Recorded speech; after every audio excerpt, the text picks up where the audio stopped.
welcome to the Barn Chats with. Today we're joined by To The Barn ambassador Gracie Catling. Gracie is an extremely experienced rider for her age, with an Olympia win under her belt and some top dressage and showing results at a really high level. Having never paid over £500 for a horse, Gracie proves how hard work and talent can achieve results all while still at school. Hi Gracie, how are you doing? Hello, good, thank you. Good. Thanks so much for joining us today. Let's just jump straight in and start by you telling us a little bit about yourself. So how old are you and how long have you been riding? So I'm 16 and I've been riding all of my life since I can remember. Literally born on a horse. So when you were younger, did you do pony club? Yeah, I did a lot of pony club. I've only just kind of come out of the very end of it from working my way up from the very tiny rally to the national championships there. Oh, cool. Fantastic. And to what level have you ridden? I've ridden up to advanced medium normally, which is junior FEI. Wow. Which is really fun. That's pretty cool at 16. So you're mainly a dressage rider? Yeah. Yeah, you focus on dress and then you do a bit of showing as well? Yeah, a good bit of showing on the side I do the senior showing on Silvano KR, who was a dressage horse. So we stepped him back down just for a bit of fun, and he's done amazingly, which is really cool. That's who you won on Olympia on? Yeah. Yeah. And you've also got a little rescue pony, Betty. Yeah, Betty. Yeah. She's amazing. And you do a bit of jumping with her? Yeah, she still does a lot of jumping, just about 90, doing unaffiliated and pony club. But she did do BS and she was crazy fast, so she did really well. I didn't know she actually did BS. Yeah. Oh, cool. She dipped our toe and she was so good. She just loves it. She's a little pocket rocket. Yeah. Cool. So if you just tell us a bit about your team, just about your horses, your support team and your sponsors. Yeah. So all the horses are based at home, which is really lucky, and it's just me and Mum do the horses mainly, and I'm really lucky that when we go to an away show, our family look after the rest of the horses at home, which is really lucky for. I ride my mum's horse Jeb, who I've finally stolen, which is really fun. And then I've got Rocker, who's co-owned by Julie Mott, a very good friend. And then obviously Saman, who's owned by Helen Christie. Mm-hmm. And he was a livery here, and then I started to ride him and kind of never looked back. And then I've got Billy, who is really lucky. I'm really happy to have. He was William Fox Pitts, and Tara very kindly gave him to us. And then Betty, obviously, and then we've got a couple of retired ones as well. So you've got plenty to keep yourself busy with. Yeah. And are you competing them all, or yeah? So yeah, mainly. Okay.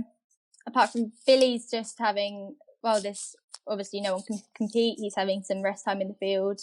Yeah. And then Betty just goes out a couple of times a year whenever we can fit it in around the dressage. So. Okay.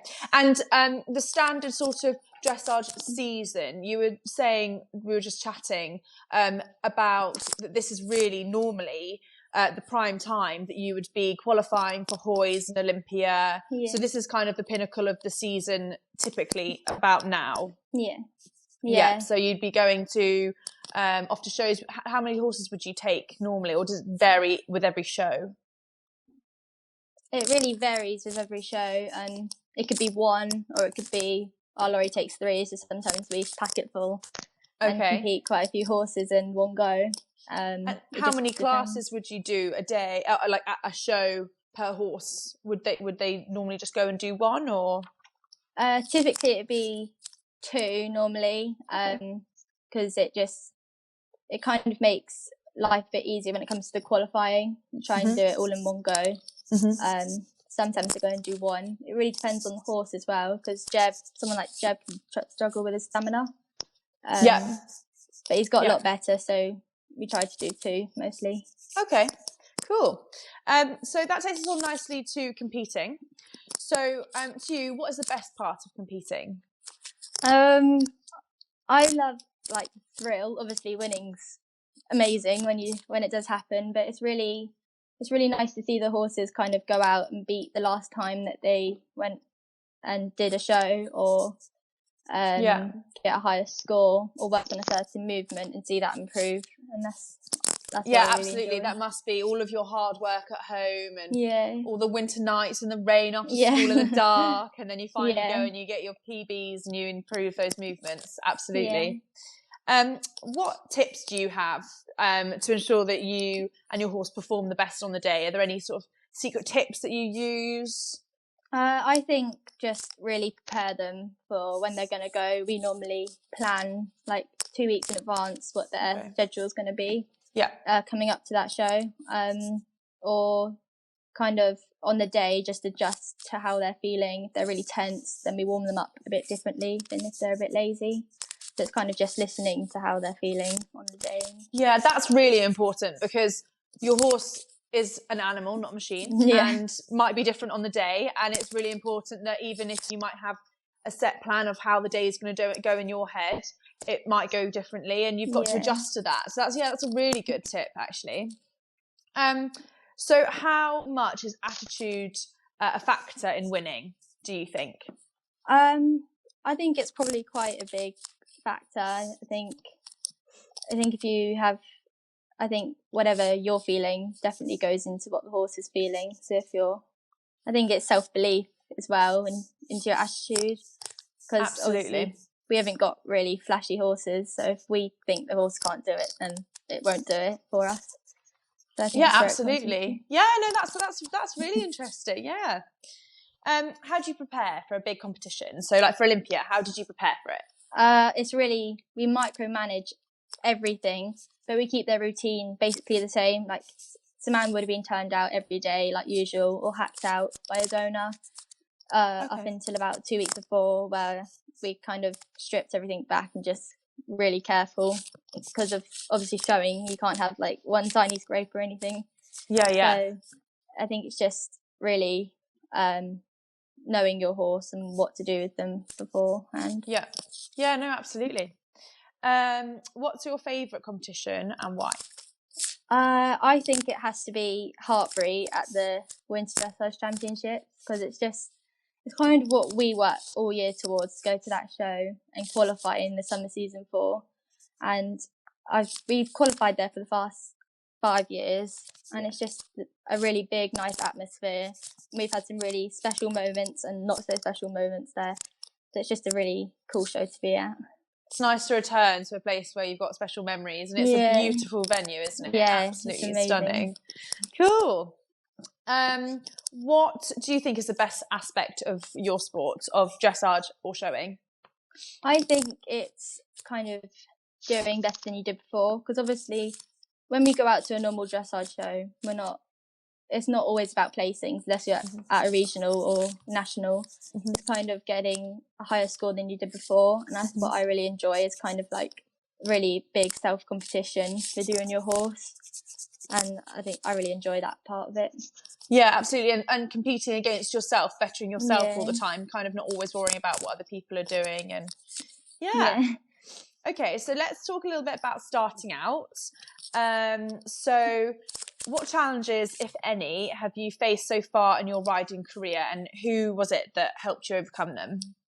I think it's having different horses to what judges would normally want to see in the ring. Yeah. And Mum's really helped me with that, because she has a Frisian, and she trained a cob to advanced medium as well.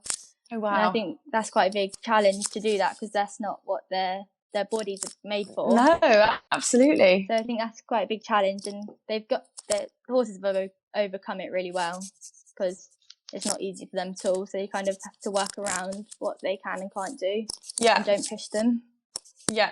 And you are, like you mentioned, you are really lucky and fortunate to have a really supportive family. And I know your mum is so involved, and she's there for you all the time. Yeah, she's driving you everywhere. And she's also a fountain of so much knowledge. Yeah. So that's, like you said, it's really helpful with overcoming all sorts of challenges that you're going to face. Yeah. What advice do you have for people that are wanting to make a career out of their riding, or take it to the next level maybe? I think it's kind of dedication to what you're doing, and never give up with what you're doing, because the horses will find some hard places in their training. So I think kind of seeking opportunities and take what you can.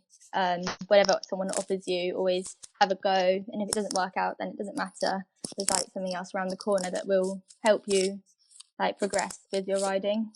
Absolutely. Skills. Some very wise advice for a 16-year-old. It all comes from mum. Mum's like, don't do this. Okay, so that leads us to motivation. So what drives you to get up in the morning and go training every day other than your mum?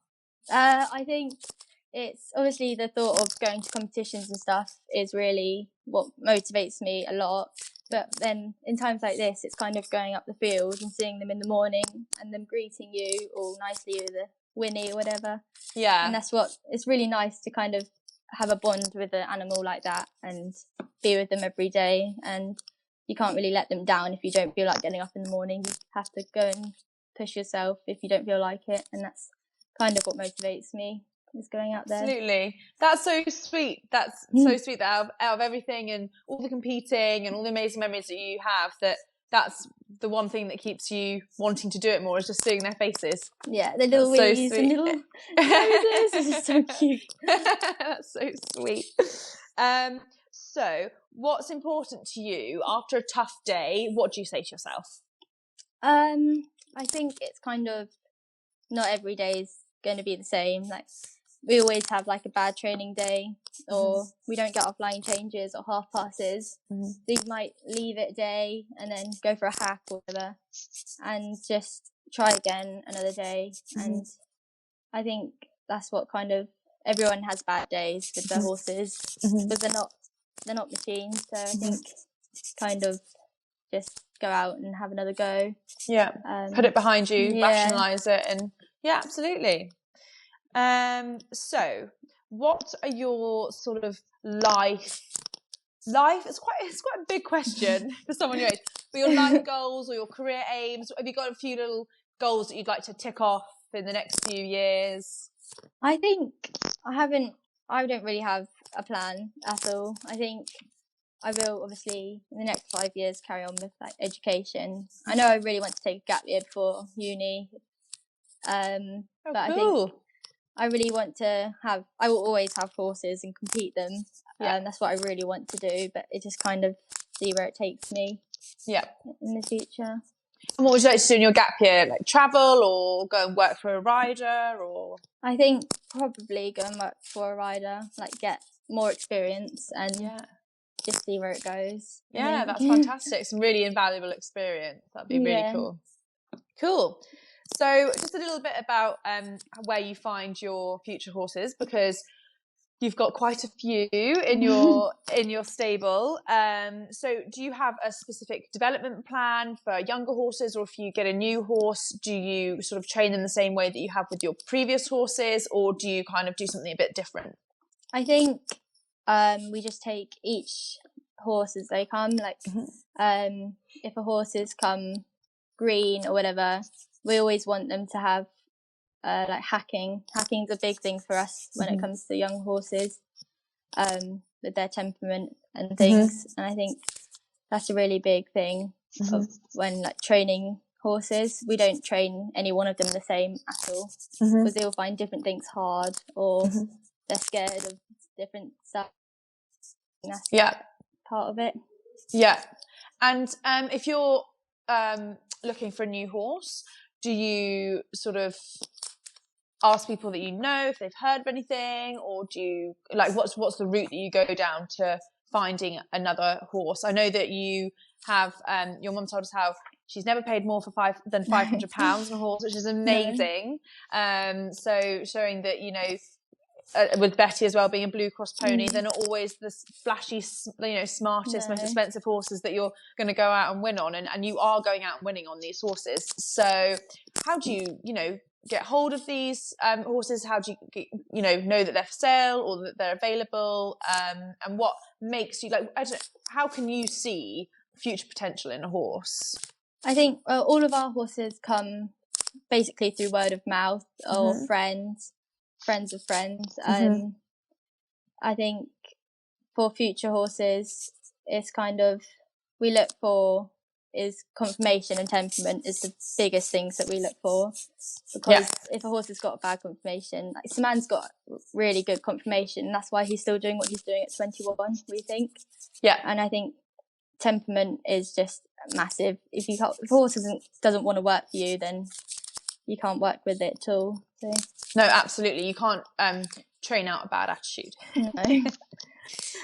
Great, so let's just really quickly touch on the current climate that we're all in at the moment. Obviously we've lost, unfortunately, some really big competitions, including the Olympics, and as we were saying, this is also a prime time for you to qualify for big competitions in HOYS and the Olympics.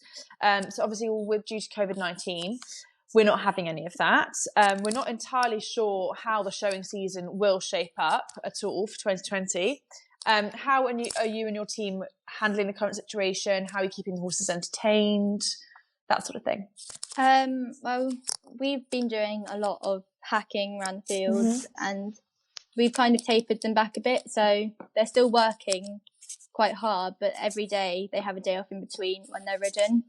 Okay. Just as there's no point restraining their bodies now when they're not going anywhere.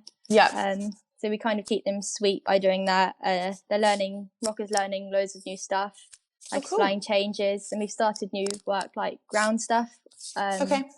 Trying like little PF side stuff. So it's kind of keeping them sweet and happy while they've got nothing to do. That's what we... that's so right. Like, hacking, like you say, it's so important for horses to remember that they are just horses and just to enjoy it. And you couldn't really have much better weather than what we're having at the moment for hacking. It is lovely, and the longer days. So cool. So we've actually got a couple of fan questions to ask. We've got one from Sarah. She's asked, Connemara or sports horse? That was it. That's all she said. I think because I love Rocker so much, I'm going to have to say Connemara, because really, I find him so fun, and he's kind of got that spark of a sports horse, but without kind of having that backward thinking nature that some of them have. He always wants to work and try his very best, which is so sweet. And I mean, he's just lovely, and they're so mostly really versatile, even though he's scared of everything that comes in front of him. I remember when I first met you and I came to do a photo shoot, and he's just got this cheeky little face, and you don't expect too much, and then you took him out and your mum was like, you'll get some good shots of him, and he just is a professional. He's so smart. He's so photogenic. I'm jealous. He's so photogenic. He is. And we've got one more question. Julie's asked, what exercises you recommend to build up a horse's hindquarters? I think to do that, we do loads of transitions within the pace, or like canter trot canters, and I think lateral work probably helps with that as well. With a strong horse, we do a lot of shoulder in, shoulder fore, and stuff like that. And I think Billy had a really weak quarters, and it's just really taking your time doing those basic stuff that really build their muscles a lot. Patience is key. Not going to see results overnight. Cool. And then we've just got some really quick fire questions to finish off with. So who inspires you as a young athlete?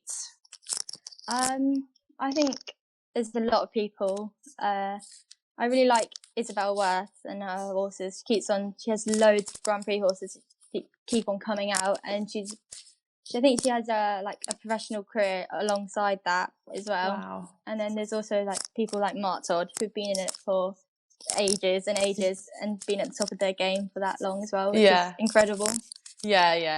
Absolute hero. What's the best piece of advice that you've been given? I think always try and do the best with what you've got. If you haven't got the biggest horse or whatever, I think there's always something that you can improve on, and you can always do something with it, and that's what we really aim to work on with our horses. Yeah, that's good. That's really good advice. Who's your sporting hero? Oh God, there's so many I could choose from. I think I really love Lottie Fry's horses and her riding, because she's so young to ride those incredible, massive horses. I think that's who a lot of people probably look up to as well. What's a strength of yours? I would say probably outside. It's like determination. So I always want to do better than I always have done in the past. And I think that's probably what it is. Absolutely, absolutely. What did you have for breakfast today? I had a pan of chocolate and mum's as nice. well. You know? What is your favourite film? Oh, it's a tough question. It is. I think I'm gonna have to say something like Mamma Mia.